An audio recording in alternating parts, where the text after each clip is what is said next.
Everyone, this is Aamir and good morning. उम्मीद करूंगा कि आप सब बिल्कुल खैर वाफियत के साथ होंगे और आज एक और नई वीडियो के साथ मैं आपके सामने हाजिर हूँ। तो सबसे पहले हम फंडामेंटल देखते हैं कि आज के जो फंडामेंटल, आज है 22 अप्रैल, फ्राइडे का दिन है। और ख़ास तौर पर बात की जाए तो इस टाइम ओवरऑल जो सिनेरियो है वो क्या चल रहा है। तो हमें जो ट्रेड लेनी है वो लेनी है गोल्ड में, जेपीवाई में, एंड ये हमारे जो है वो आज के पेयर होंगे। तो सबसे पहले बात की जाए तो जो जापान का डाटा पॉइंट्स है वो तो गुजर चुका है। उसके अलावा यूरो के डाटा पॉइंट्स आने वाले हैं 12:15 पर, जिनमें से फ्रेंच सर्विसेज पीएमआई है। इसके अलावा यूरो के अगेन जो है वो हाई इम्पैक्ट के फंडामेंटल आने वाले हैं। होप्स हो कि यूरो हमें यहाँ पर वीक होते हुए दिखाई दे सकता है। उसके बाद बात की जाए तो अगेन 1 बजे करंट अकाउंट है, फ्लैश मैन्युफैक्चरिंग है, डाटा पॉइंट्स आने वाले हैं। उसके अलावा 6 बजे जो है वो प्रेसिडेंट लास्ट स्पीच करने वाले हैं यूरो के। एंड इसके अलावा डॉलर के एक मीडियम इम्पैक्ट फंडामेंटल्स है, वो भी पीएमआई है। सो आज के दिन सबसे इम्पोर्टेंट यूरो के फंडामेंटल एंड उसके बाद है डॉलर के फंडामेंटल।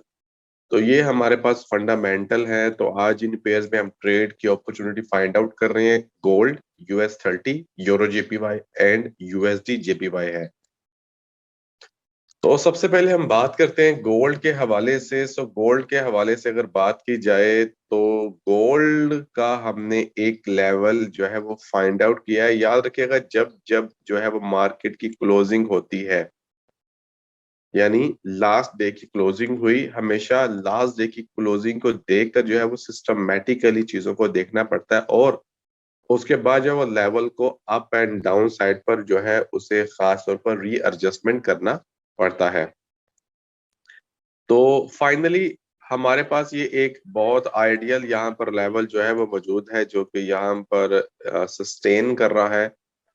काफी बार उसने यहाँ पर होल्डिंग किया और होल्डिंग करने के बाद ये जो है वो एक अच्छा लेवल जो है वो नजर आ रहा है, जिसको मार्केट ब्रेक करेगी। एंड ब्रेक करने के बाद जो है वो रीटेस्ट एंड रीटेस्ट करने के बाद इस पॉइंट से हम लोग जो है वो बाय करेंगे। अब आपको एक चीज बताऊं, देखें, ऑलमोस्ट 1954 का ये लेवल है और इसके करीब करीब जो है ये छोटी छोटी कैंडल्स के हाईज पड़े हुए हैं।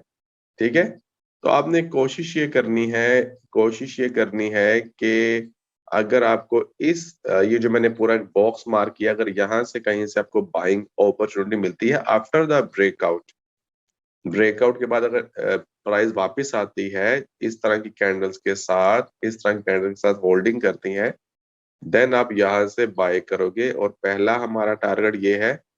उसके बाद हमारा सेकंड टारगेट इसके करीब है और थर्ड टारगेट हमारा ये वाला है। ठीक है, तो ऑलमोस्ट हमारे पास 3 टारगेट्स हैं टीपीस के। एक ये भी हमारे पास टारगेट है जिसको मैं यहाँ से मार्किंग करना माइंड में लेकर, बट ओवरऑल मैंने आपको यहाँ बता दिया है।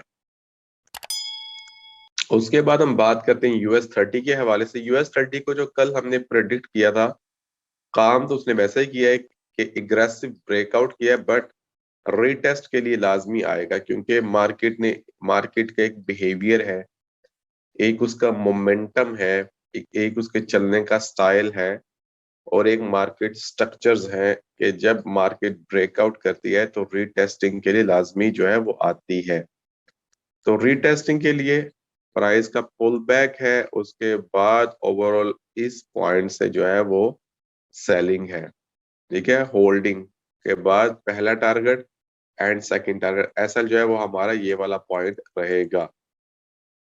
उसके बाद बात की जाए यूरो जेपीवाई के हवाले से। यूरो जेपीवाई में जो कल हमने अपॉर्चुनिटी फाइंड आउट की, ओवरऑल अगर मैं यहाँ पे दिखाऊं तो ये यूरो जेपीवाई में ये एक कंसोलिडेशन चल रही है। बैकग्राउंड की अगर बात की जाए तो बैकग्राउंड में एक बहुत अच्छा खूबसूरत सा एक अप ट्रेंड था जो कि काफी टाइम चला, 7 मार्च से लेकर ऑलमोस्ट जो है वो समझ लें कि 20-22 अप्रैल तक चला है।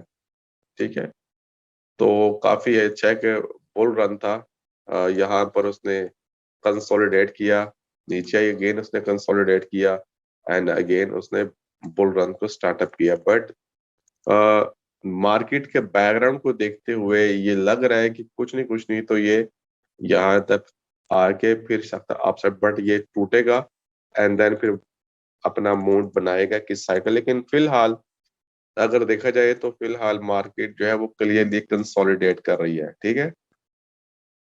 तो कंसोलिडेट कर रही है तो उसके बाद हमने कोशिश करनी है कि ये जो इसका पॉइंट है ये टूट जाए, ये टूटेगा and then test and then हम यहाँ तक सेल करेंगे। ये है यूरो जेपीवाई में हमारा पॉइंट, सॉरी यूरो जेपीवाई, ठीक है। अगर उसकी बात करें यूएस जेपीवाई के अंदर, अब फिर वहां पे देखें अगेन एक बुल रन अच्छा खासा मार्केट में चल रहा था, जो कि एक आइडियल सिनेरियो था।